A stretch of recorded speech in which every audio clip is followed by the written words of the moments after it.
코로나19로 야기된 사상 초유의 개학 연기. 지난 세 차례의 연기에 이어 4월 6일로 예정되어 있던 일정마저 다시 연기되었는데 정부는 4월 9일 고등학교 3학년의 온라인 개학을 시작으로 초중학교도 순차적으로 개학하겠다고 밝혔다.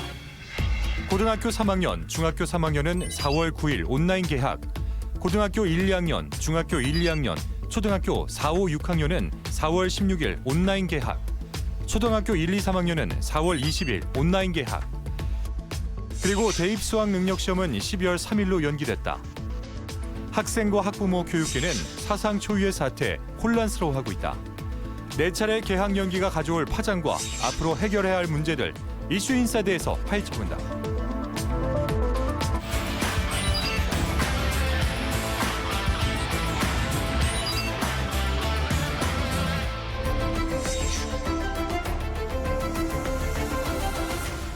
저희 이슈 옥타곤에서 여러 차례 전북 도교육청을 섭외했는데요. 아쉽게도 응하지 않았습니다. 그래서 이 자리에 함께 하지는 못했는데 사실은 여러 학부모님들이 또 궁금한 것도 많고 불안해하시는 상황에서 조금 직접 나와서 여러 가지 입장 밝혀주셨으면 좋지 않았을까 하는 아쉬움은 좀 드네요. 이건 사실 저희가 교육청을 비판하려고 하는 자리는 아니잖아요. 이제 조금 도민들의 알 권리를 조금 제대로 명쾌하게 조금 설명을 듣고 싶다 이런데도 안 나오시는 건 좀 유감입니다, 진짜로. 네. 김보영 기자는 교육청 출입하는 걸로 알고 있는데요. 뭐 교육청과 기자들 사이 소통에는 문제는 없습니까? 저희도 동병상련의 입장이에요. 저희도 그동안에 이제 이 코로나 사태가 터진 이후에 비상대책방 브리핑도 하지 않고 결정된 정책들을 좀 발표도 하지 않아서 굉장히 이제 언론 대응에 있어도 폐쇄적이다 그런 비판을 많이 저희도 했었거든요. 네. 언론은 학생들과 그리고 이제 학부모들과 소통하는 창구니까 적극적으로 활용해 달라 투쟁을 했어요.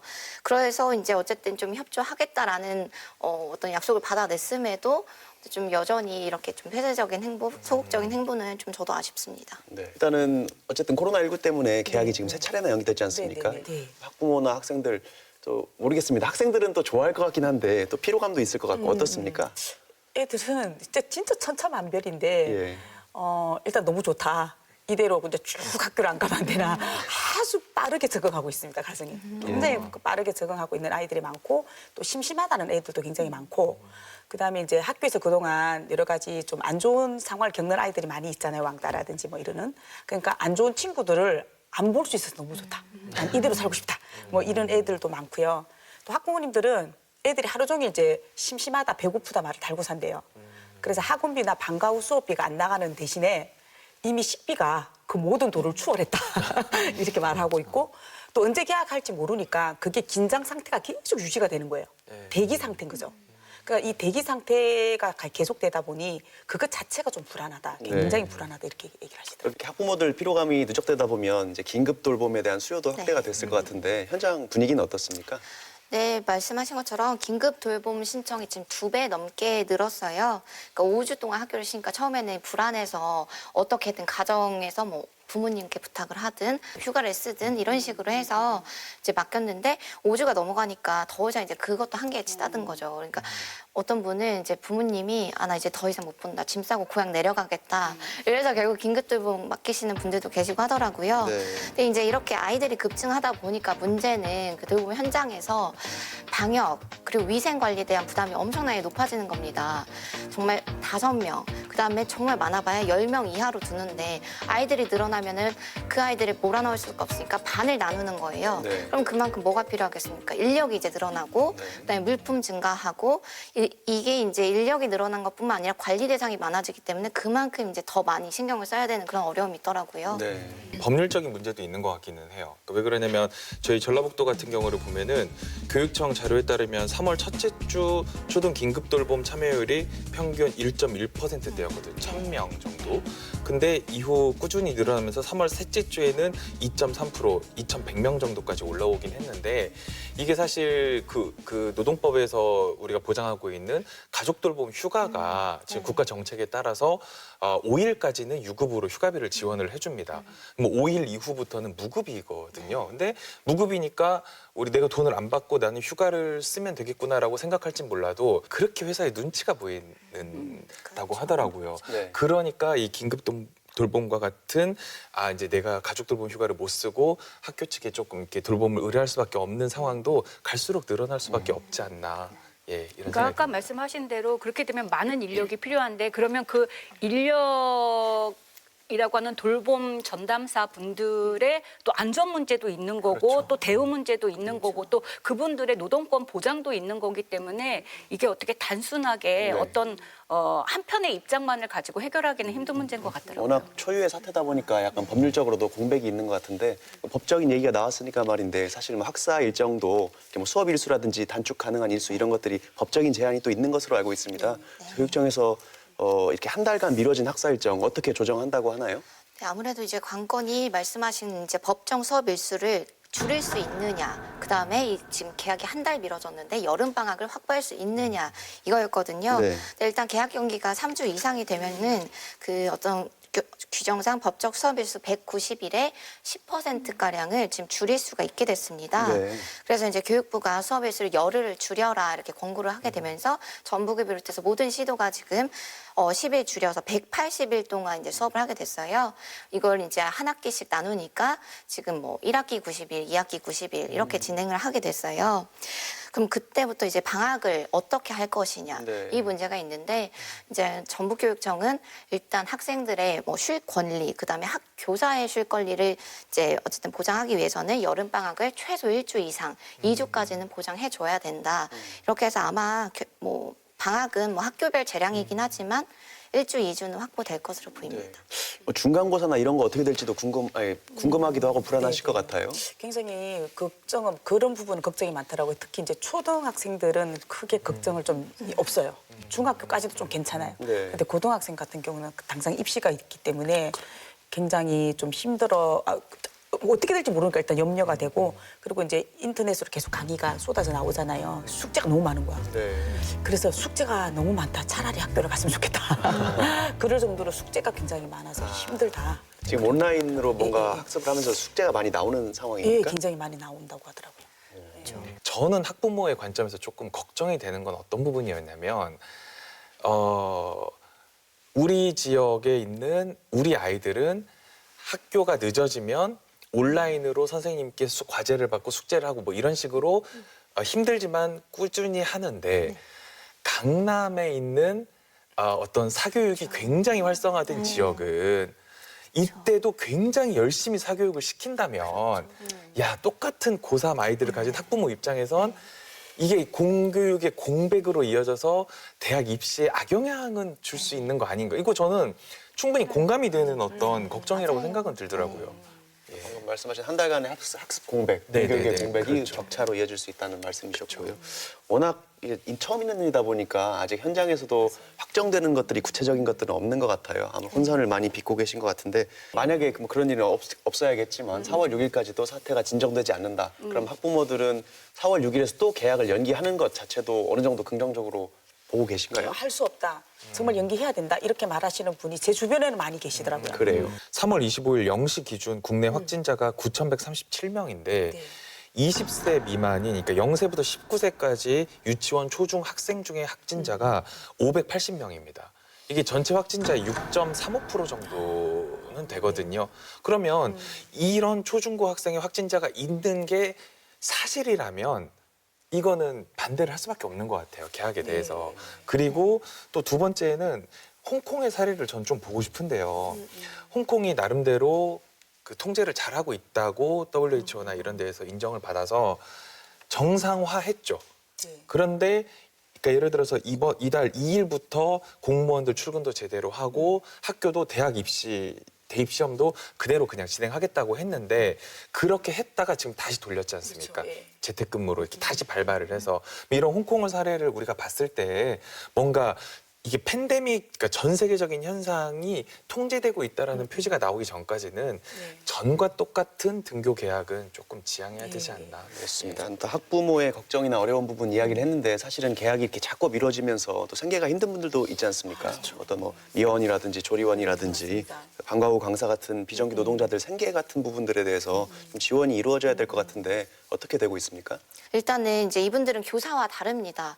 비정규직이기 때문에 근무 수당을 일을 하지 못하면 받을 수가 없어요. 근데 말씀하신 것처럼 방학 때 1월부터 일을 하지 않았는데 이 무급 사태가 4개월째 이어지니까 이제 이분들은 정말 거리로 나앉게 생겼다 이런 얘기까지 하시는 거예요. 네. 이제 그러다 보니까 이제 뭐 기자회견이나 여러 뭐 성명서 내고 이제 목소리를 낼 수밖에 없었고 이제 이런 목소리가 전달돼서 이제 전국 시도 교육감 협의회 차원에서 이제 논의를 했습니다.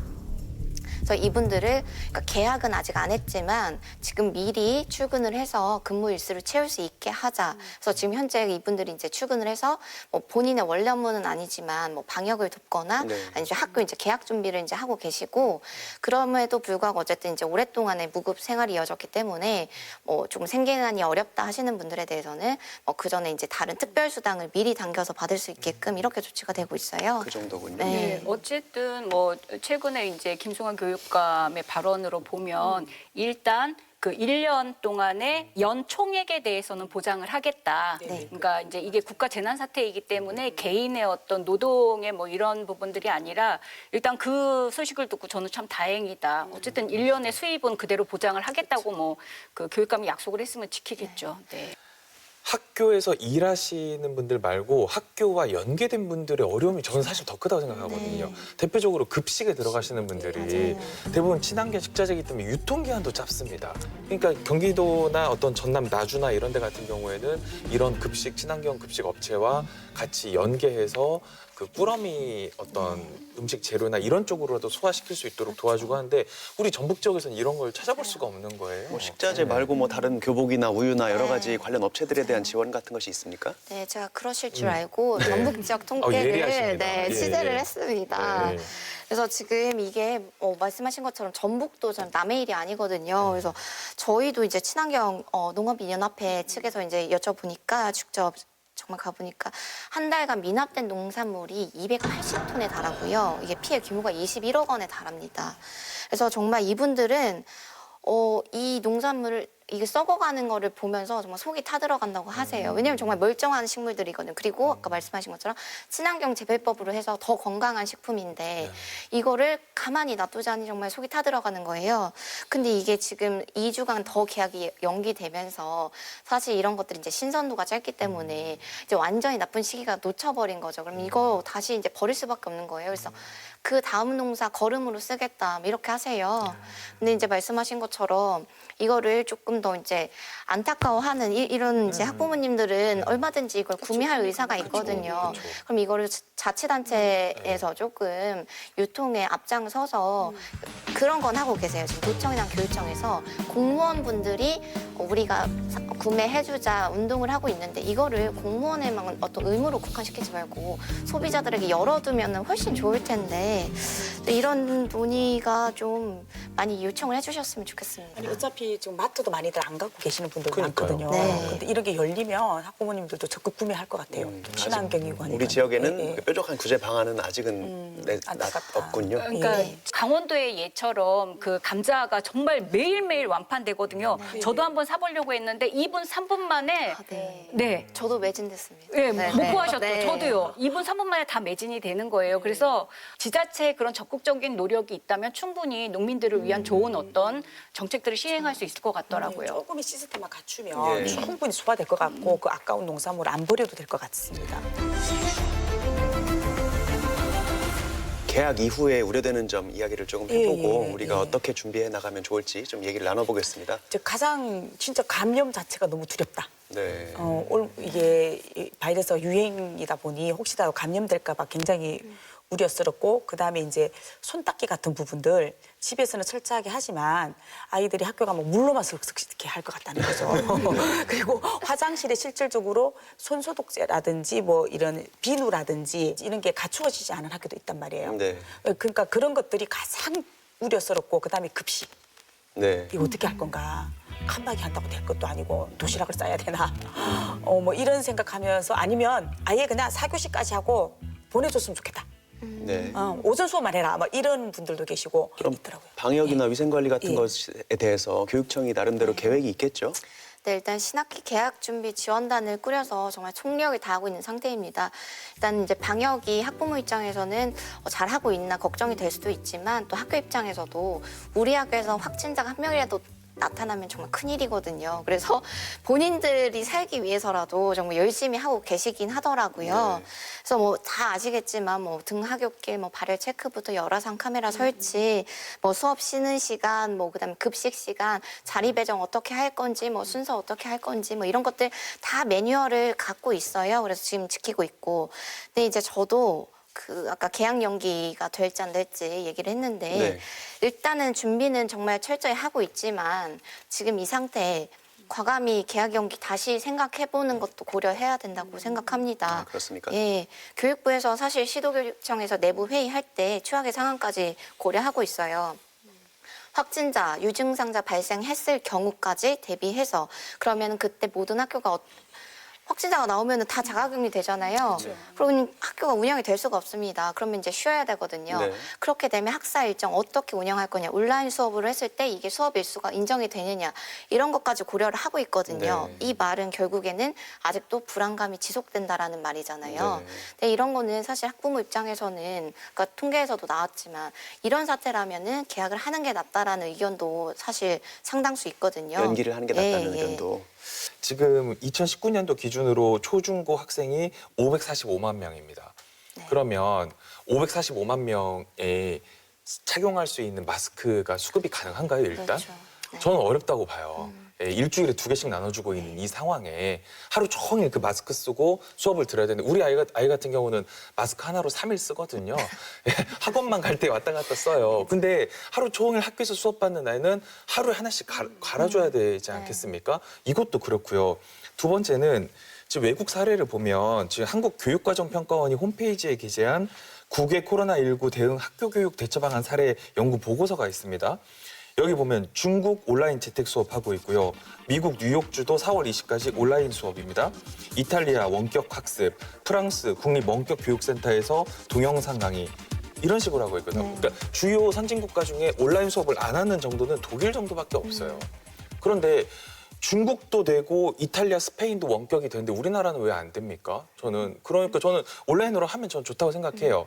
저는 이번 기회를 이용해서 한번 온라인 교육에 대해서 한번 시범 사업도 해보고 틀도 한번 잡아보는 어떤 기회로 한번 삼아보겠다.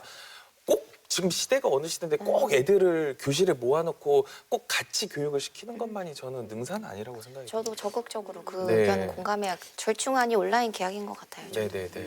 그러니까 이게 날씨가 점점 더워지는데 마스크를 과연 아이들이 착용할 수 있을까? 네, 이 부분하고 또 놀면서도 그런 거 있잖아요. 애들이 막 괜히 침을 태태태 한다든지 막 서로 보고 기침하고 옛날에 우리 아폴로 눈병 사태도 아이들이 그렇죠. 서로 네. 학교에 올라고 막 이렇게 눈병을 서로 묻히고 막 저도 나는 막 왜 안 문질렀던 기억이 납니다. 그랬듯이 이제 이 아이들이 혹시 그러지는 않을까 하는 것도 굉장히 염려가 많더라고요. 저는 예. 당연히 그럴 거라고 생각합니다. 진짜요? 예, 아이들 예. 마스크를 안 쓰기도 하지만 사실은 노약자나 아이들한테 마스크가 결코 좋은 게 아니거든요. 그렇죠, 마스크 예. 호흡에 대한 문제도 있고 그 화학약품이 폐로 들어가기도 하기 때문에 하루 종일 마스크를 쓰고 막 뛰어다니고 땀 흘리고 하면 오히려 아이들 건강에 되게 안 좋을 거다. 그래서 또 그런 거고 그다음에 말씀하신 대로 아이들은 그거 이렇게 하자라고 얘기해도 보통 뒤돌았으면 다 까먹거든요. 친구랑 놀다 보면 다 잊어버리는 그쵸. 거예요. 서로 막 만지고 당연히 그럴 거기 때문에 아무리 방역 서비스를 철저하게 한다 하더라도 예, 우리 아이들의 특성을 본다면 저도 노무사님 말씀하시는 대로 과감한 어떤 결단이 필요하지 않을까 싶어요. 너무 이걸 강제하다 보면 네. 애들이 너무 힘들 것 같아요. 아니 그리고 예. 솔직히 학습 공백 좀 있으면 어때요? 뭐 이게 뭐 그렇게 중요한 건가요? 맞습니다. 덜 공부하면 어때요? 드디어 이제 이런 시대에 우리가 이렇게 좀 여유로운 마음을 가졌으면 좋겠습니다. 맞아요. 예. 6년 동안 안 바뀐 데는 교실밖에 없다고 그쵸. 그러더라고요. 우리도 애들이 막 마음껏 못 뛰어노니까 그게 안쓰러운 거지. 나는 그쵸. 수업 공부 못해서 안쓰럽진 않더라고요. 우리 학습을 하려고 이렇게 켰어 인터넷을 이제 했어요. 근데 유튜브나 게임을 더 많이 하는 거죠 애들이. 거기에서 근절이 안 되는 거예요. 그걸 어떻게 할 수가 없는 거예요. 왜냐하면 그걸 못하게 하고 온라인 학습을 시켜야겠다고 마음먹는 순간 집안에서는 전쟁이 벌어지는 거죠. 그리고 이제 아기가 만약에 2명, 3명이 있잖아요. 이건 내 대학생의 경우 이제 이거 가정학습을 해본 네. 친구가 그렇게 얘기해요. 지금 쓰고 있는 데이터로는 안 되는 거예요. 100메가 29,000원짜리 썼는데 안 되는 거예요. 그래서 이걸 2명이 인터넷 강의를 들으래 자꾸 속도가 늦어지니까 그래서 500메가로 올렸더니 매월 11,000원에 설치비가 더 나오는 거예요. 아, 그런 문제까지 그렇죠. 있군요. 그런 문제도 있는 거죠. 2명, 3명 하면 그것도 더 올려야 되고 또 그 기계가 없는 아이들도 있고. 네. 예, 그런 거죠. 각자 뭐 느껴지는 걱정이라든지 또 교육 당국에 바라는 점 어느 정도 이야기는 하신 것 같은데 그래도 마지막으로 돌아가면서 느끼는 점이나 바라는 점 듣고 마치겠습니다. 정말 그동안 이렇게 막 요구가 너무너무 다양해요. 이렇게 다양한 아이들, 다양한 욕구가 있는 아이들을 그동안은 하나의 틀에만 완전히 묶어놓지 않았나라고 하는 그런 이제 반성도 되고요. 그다음에 이제 좀 더 지방자치단체하고 고민해야 될 건 아주 소규모 돌봄의 시스템을 좀 우리가 갖춰 나가야겠다. 그리고 기왕에 우리가 계속 하고 있던 교육개혁을 위해서 부르짖고 있던 학급당 학생수 조정이라든지 학제 개편이라든지 과목수 추진다든지 좀 학교에 너무 장시간 오래 있는 그러한 어떤 시스템에서 좀 탈피했으면 좋겠다. 이번 기회를 통해서. 그리고 말씀하셨던 것처럼 그래 학습 공백 좀 생기면 어때라고 하는 여유로운 마음을 우리 모두가 좀 가졌으면 좋겠습니다. 네. 예. 등교 계약은 다시 신중하게 검토를 해볼 필요가 있다, 현 시점에서. 네. 그리고 이제 그게 되려면 이제 전체적으로 대입 결정, 수능, 대입 과정 미뤄질지 그리고 어떻게 진행할지도 좀 교육부에서 빨리 나서 좀 불안하신 고3 학생들, 학부모님들 좀 불안감을 덜어드렸으면 좋겠습니다. 그러네요. 네. 그러니까 물론 이제 부모의 마음이 다 똑같았으면 좋겠지만 사실상 우리가 사회적으로 이제 가정폭력이나 아동폭력 등이 있습니다. 예. 그런데 그간에는 그래도 선생님들이나 친구들이 주변에 같이 있었기 때문에 어쩌면 안전망이었을 수도 있는데 지금은 오로지 집안에만 있기 때문에 사실 이 아이들이 어떤 상황에서 지내고 있는지 모를 수 있는 경우가 많습니다. 그래서 학교 당국은 끊임없이 담임 선생님이나 복지 선생님이나 상담 선생님들이 그 아이들하고 소통하고 해서 가정 내에서도 안전한가에 대한 그런 점검들을 반드시 했으면 좋겠고요. 또 하나는 이제 우리 장애인 학생들에 대한 대책, 얼마 전에 제주도에서 장애인 학생과 어머님이 함께 목숨을 끌었던 일이 있었잖아요. 그래서 그런 일이 생기지 않도록 교육청과 지역이 이 복지와 돌봄에 대해서 더 열악한 학생들은 신경을 더 써야 될 것 같다. 그렇습니다. 저는 이 계약 연기와 관련돼서는 정답은 없는 것 같습니다. 결국 이 각자가 맡은 자리에서 어디까지 수용하고 어떤 너그러운 마음을 가질 수 있느냐, 우리나라 국민들의 그런 어떤 저력을 기대할 수밖에 없는 것 같아요. 근데 다만 전 조금 아쉬웠던 건 뭐냐면 이번 곧 선거 총선이지 않습니까? 네. 이번에 사상 처음으로, 우리나라 역사상 처음으로 교복 입은 투표권자가 네, 생긴 거거든요. 맞습니다. 근데 이게 코로나 이 계약 연기 때문에 그것도 지금 다 연기 불투명됐거든요. 그래서 우리가 잊고 있었던 것은 한 번씩 상기하면서 그래도 앞으로 나아갔으면 좋겠습니다. 네. 초유의 위기다 보니까 기존의 관점도 되돌아보는 기회도 되고 여러 가지 아이디어 많이 들을 수 있었는데요. 아무튼 아이들의 안전을 최우선으로 해서 공동체가 좀 지혜를 모았으면 합니다. 예, 말씀 잘 들었습니다. 감사합니다. 이슈 옥타곤에서는 다양한 사회 문제에 관한 제보를 받고 있습니다. 시청자 여러분의 많은 관심 부탁드립니다. 오는 4월 5일까지 고강도 사회적 거리두기가 실행됨에 따라서 소상공인의 영업에도 막대한 손실이 예상되고 있습니다. 전라북도가 전국 최초로 운영 제한 시설에 대해서 재난기금을 지원하겠다고 나섰지만 사실상 실질적인 보상책은 될 수 없다는 의견도 있습니다. 이번 사회적 거리두기가 의무가 아닌 권고사항인 만큼 자발적으로 참여하는 소상공인들에 대해서도 영업 손실에 대한 대책이 반드시 마련되어야 하지 않을까요? 지금까지 이슈 옥타곤이었습니다. 감사합니다.